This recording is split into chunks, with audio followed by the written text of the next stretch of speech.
section number 9 in the document.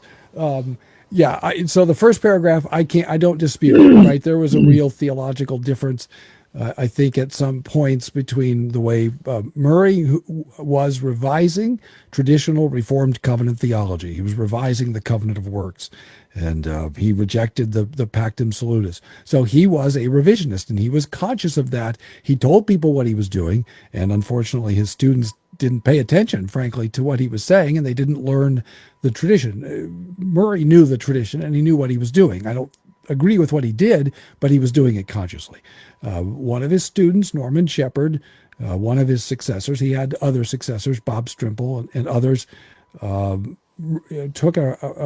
took Murray, in a sense, in a more radical direction, and his account, Frame's account of Shepherd, is complete nonsense. There isn't any truth in it really at all. This middle paragraph, what he should have said is that by 1974, Norman, and I have the documents, I have the receipts, I have the primary documents, they're in a box in my office, I have read them, and Norman said in 1974, you're justified through faith and works. That's a direct quotation. By 1975, in 1975 in the THM seminar, he was still saying that. He started saying it in the Holy Spirit class, which was the major systematics course on the application of redemption. So it's a core soteriology course in the Westminster curriculum. And he, as I say, he was saying it in the THM seminar. And then probably by 76 or so, 77, he was saying faithfulness. We're justified through faithfulness. And so that was a fundamental revision of Westminster Confession, Chapter 11. It's a rejection of Westminster Confession, Chapter 11. It's rejection of Heidelberg 21, Heidelberg 59, Heidelberg 60, the Belgic Confession, Chapters 22, 23, and 24.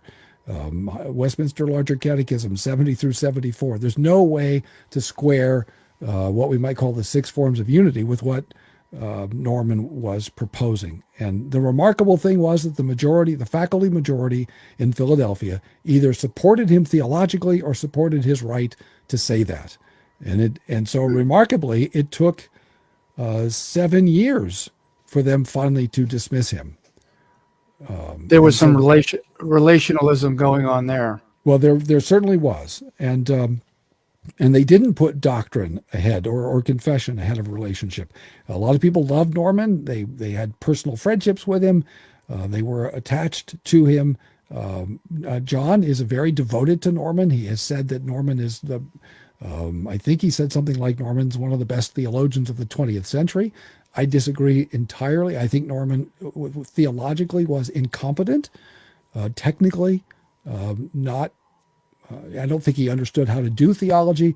I don't think he understood the implications of what he was saying. For example, people told him, Norman, you are denying the imputation of the active obedience of Christ. He said, I am not. And then sometime after he published his book, so it would be in the early 2000s, he published an article explicitly denying the imputation of the active obedience of Christ. I think it took him a while to figure out the implications of what he was saying. And I think that suggests a degree of incompetence. And when John says that all that Shepherd was saying here is that good works are a necessary evidence of justification by faith, that is just flatly wrong.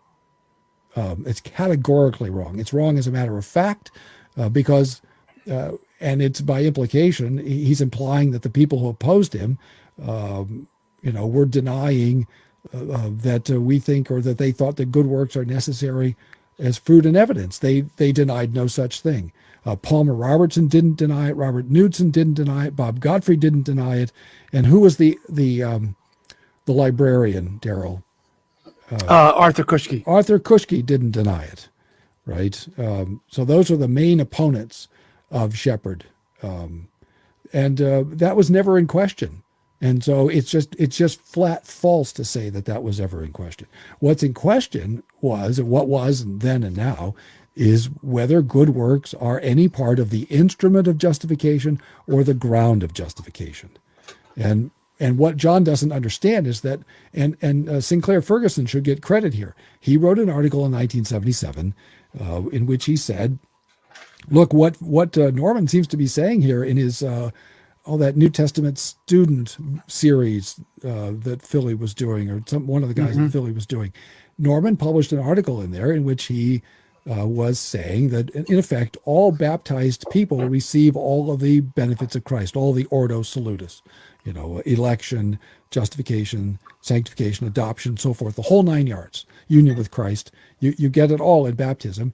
And basically, you're in by baptism and you stay in by works or by cooperation with grace. Sinclair saw that. He blew the whistle on it, and basically the other side didn't pay any attention, and I don't think John paid any attention. But the students of Shepherd did pay attention, and he is the godfather of the Federal Vision movement. He was teaching what became Federal Vision theology between, he was teaching between 74 and 81.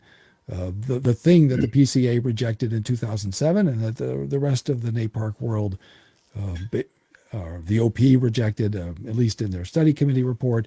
The URCs rejected both in doctrinal deliverances and also in a study committee report and pastoral advice. So his account of what was at stake and what happened is simply grossly misleading, as is number.